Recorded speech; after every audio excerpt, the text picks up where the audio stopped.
Por ejemplo, usted dice, doctor, que el Helicobacter pylori muchas veces está asociado, o sea, las permanentes, o sea, ¿no es cierto? Una infección crónica no tratada adecuadamente de Helicobacter pylori, sin un seguimiento adecuado, puede el paciente tener mucho mayor riesgo de presentar un cáncer gástrico. Bienvenidos, esto es Hablemos de Salud, soy Nicolás Lúcar y el día de hoy nos acompaña el doctor Luis Fernando Torres Gil, él es cirujano oncólogo, se ha formado en el Hospital Edgardo Rebagliati de Salud, tiene una amplia experiencia en el manejo multidisciplinario de cáncer de piel, de tejidos blandos, de estómago y cáncer de colon. Y precisamente el día de hoy vamos a hablar con Luis Fernando del cáncer de estómago. Bienvenido, Luis Fernando, gracias ¿Cómo por está? estar con nosotros. Buenas noches, muchas gracias. El cáncer de estómago, como ya viene viendo, ¿no?, en los últimos tiempos, ha aumentado su incidencia, ¿no? Esto por causas multifactoriales. Estamos viendo mayor cantidad de cáncer gástrico, de estómago, en pacientes jóvenes inclusive.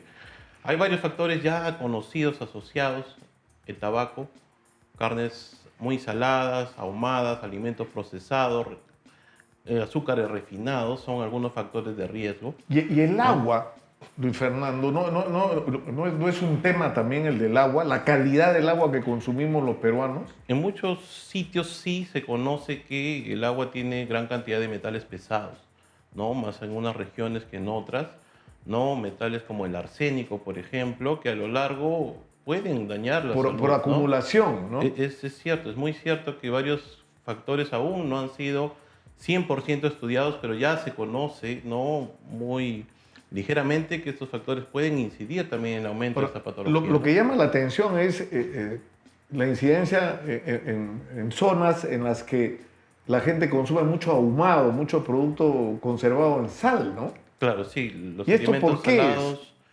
tienden a, o las carnes ahumadas, el exceso en las parrillas incluso, tienden a tener un nivel de inflamación crónica en la mucosa gástrica también. También lo vamos a ver en la mucosa del colon, pero es un factor de riesgo ya determinado para aumento del cáncer gástrico, ¿no?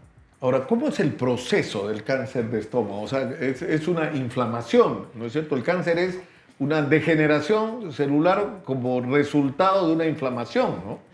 Hay un tipo de cáncer gástrico, que es un cáncer gástrico llamado subtipo intestinal, ¿no?, que está asociado ya desde hace muchos años atrás a una infección persistente del Helicobacter pylori, ¿no? El Helicobacter pylori, que Esta es... bacteria tan frecuente, más del 50% de la población puede tener Helicobacter pylori presente. Solo un porcentaje hace gastritis por este Helicobacter pylori, y ese porcentaje que no lo trata, que se automedica, que persiste esta infección de Helicobacter pylori activa, es el que tiene a la larga mayor riesgo de presentar cáncer gástrico, ¿no?, en una Ahora, zona del ¿y estómago, ¿no? cómo sabe uno? O sea, ¿cuáles son las señales que uno puede tener para ponerse en alerta con respecto a a la posibilidad de un cáncer gástrico?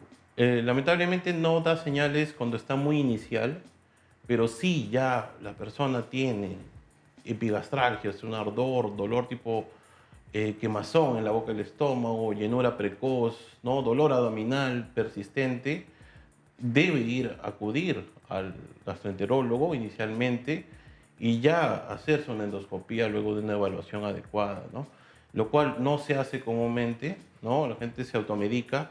El omeprazol es quizás uno de los fármacos más usados en la automedicación. Claro, tengo una inflamación en el estómago, me tomo mi omeprazol y pienso que con eso, Claro, y no me doy cuenta que estoy, de claro. repente tengo un problema muy serio. Y va pasando el tiempo, 6 meses, 2 años, un año, y lamentablemente pues ya se encuentran, cuando ya acuden al especialista, un cáncer gástrico pues avanzado, ¿no?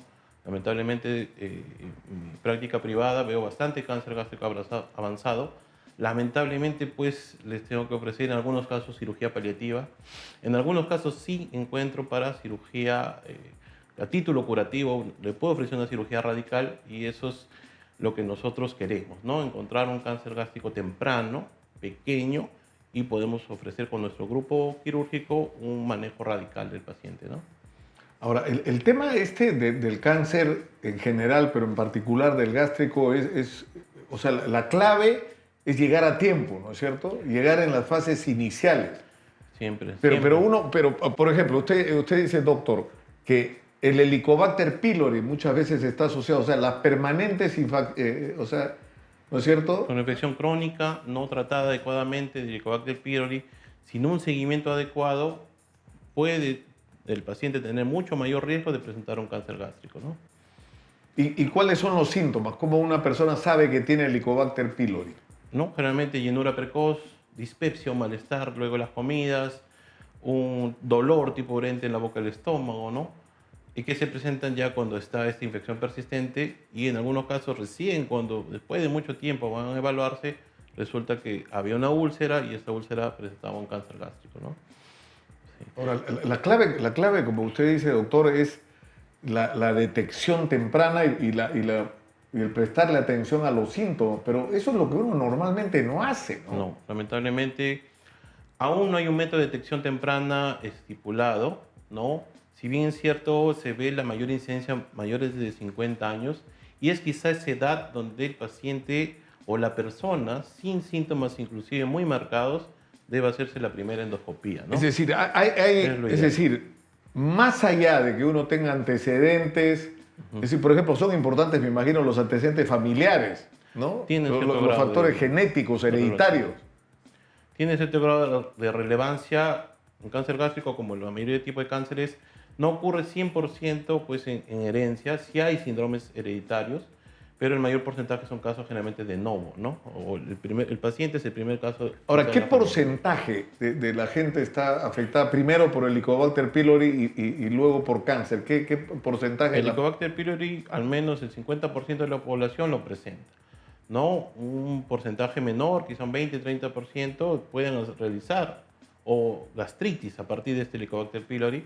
Cáncer gástrico, de ese porcentaje es menor el porcentaje en la población general, ¿no? A pesar que es uno de los cánceres más frecuentes. Más frecuentes. Pero sí está asociado casi directamente, ¿no?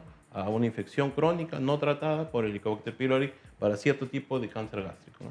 Ahora, la recomendación suya es si una persona tiene más de 50 años, ¿no es cierto? Y sobre todo si ha tenido antecedentes de gastritis, de molestias estomacales, de gases, de sensación de llenura, de dolor estomacal, tiene que hacerse una endoscopía. Idealmente es una edad adecuada para empezar el diagnóstico, ¿no? Una evaluación, así no haya síntomas muy marcados, es un punto de inicio para la primera endoscopía, es lo ideal. La primera endoscopía, de todos modos, Claro, va a haber casos ya muy puntuales que tienen muchos síntomas, deben ir mucho antes, ¿no? Este caso estamos hablando de pacientes sin síntomas muy marcados, ¿no? o sea, las personas, es decir, en general, cualquier persona a los 50 años debería hacerse una endoscopía como medida preventiva, es lo de ideal. descarte. Claro, ante el aumento a esta edad de la incidencia de cáncer gástrico, es lo ideal empezar a esa edad, ¿no? Si hay antecedentes familiares, mayores factores de riesgo, quizás un poco antes, ¿no? A los 45 años. Muy claro, doctor, muchas gracias. Pero ya lo saben, si ustedes tienen molestias estomacales constantes, gastritis, dolor estomacal, tómeselo en serio, no se automedique, porque los síntomas que está teniendo probablemente sean la señal de algo mucho más serio. Pónganse en manos de un especialista, háganos caso.